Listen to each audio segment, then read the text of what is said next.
Welcome to our deep dive into the Cradle of Civilization, Mesopotamia. From the first farming villages through epic empires, this is the story of how human society transformed along the banks of two great rivers.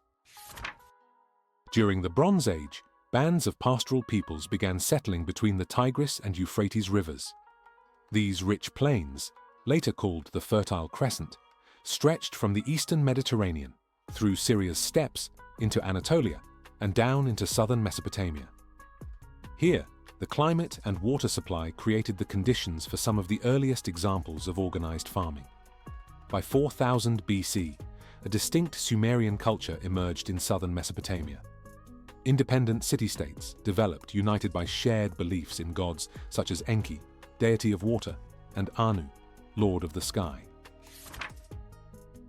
Evidence shows that by 6000 BC, the Ubaid culture flourished in lower Mesopotamia.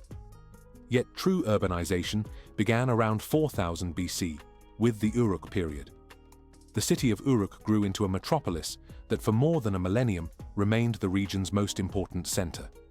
Archaeologists divide Uruk into early and late phases. During the late phase, animal husbandry expanded. A powerful elite emerged, and craft production became monopolized.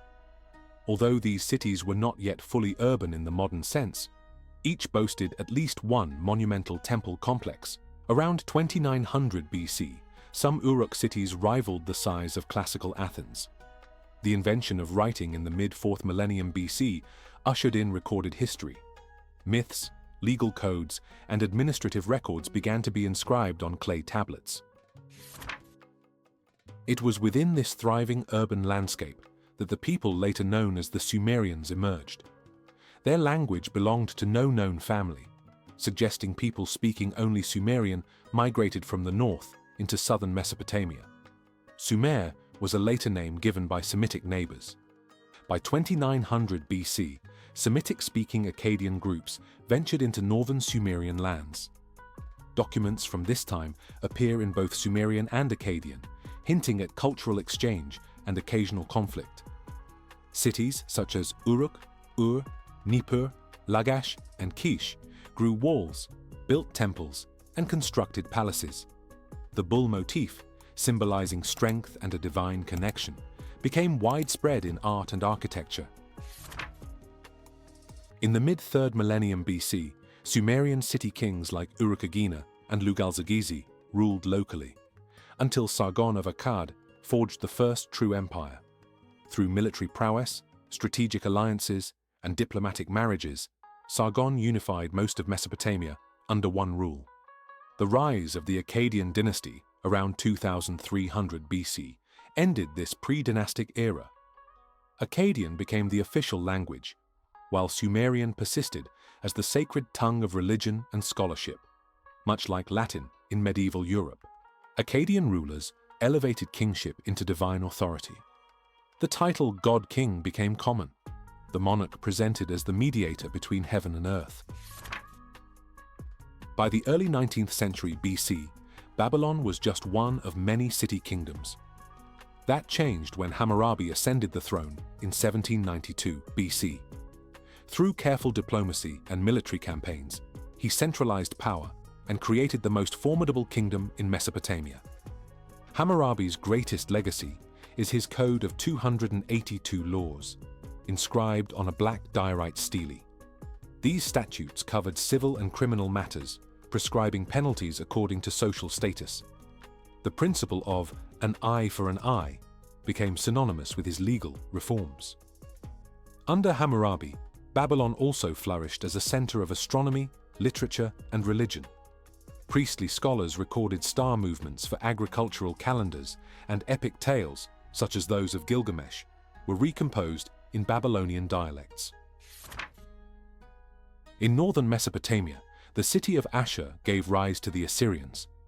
As early as the 3rd millennium BC, they traded as far as Anatolia. From the 14th century BC onward, Assyria developed into a military powerhouse. During the Neo-Assyrian period, from the 9th century BC, kings such as Tiglath-Pileser, Sargon II, and Ashurbanipal expanded Assyria's borders across Anatolia, the Levant, and into Egypt. They introduced provincial governance with royal appointees overseeing each region. Assyrian art and architecture celebrated imperial might. Colossal winged bull figures guarded palaces, and wall reliefs depicted battle scenes and royal hunts.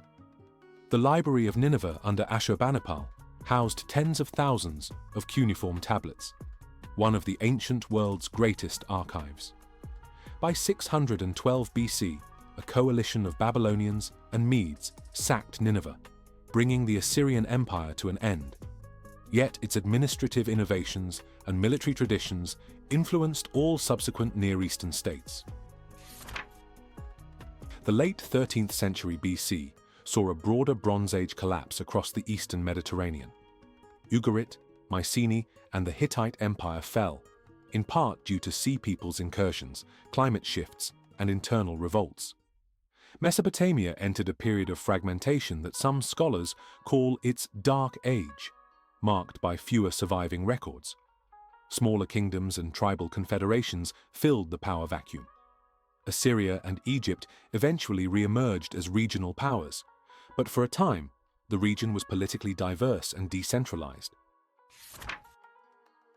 In the mid-6th century BC, Cyrus the Great united the Persian tribes and overthrew the Medes.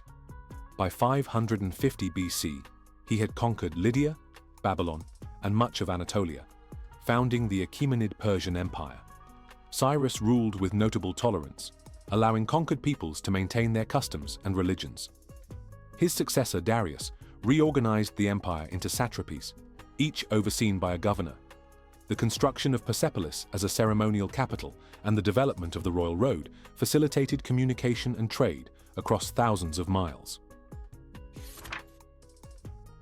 In the late 4th century BC, Alexander the Great marched from Macedonia into Asia, capturing Persepolis in 330 BC.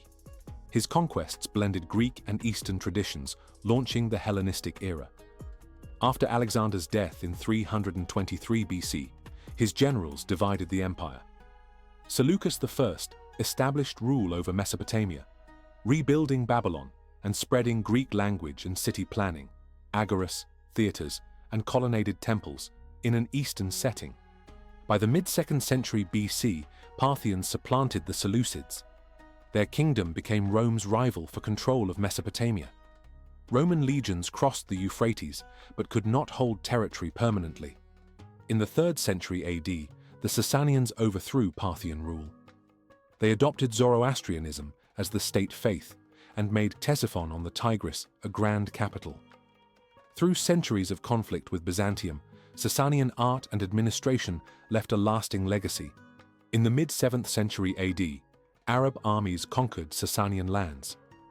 Mesopotamia became part of the rapidly expanding Islamic world, marking the end of its long ancient chapter. The cities, temples, and palaces endured in memory and rubble, but a new civilization was born. From humble settlements to mighty empires, the story of Mesopotamia shaped the course of human history. Its innovations in writing, law, and governance echo through time, reminding us of our shared beginnings on those fertile riverbanks. The past is full of stories waiting to be told. Until next time, stay curious,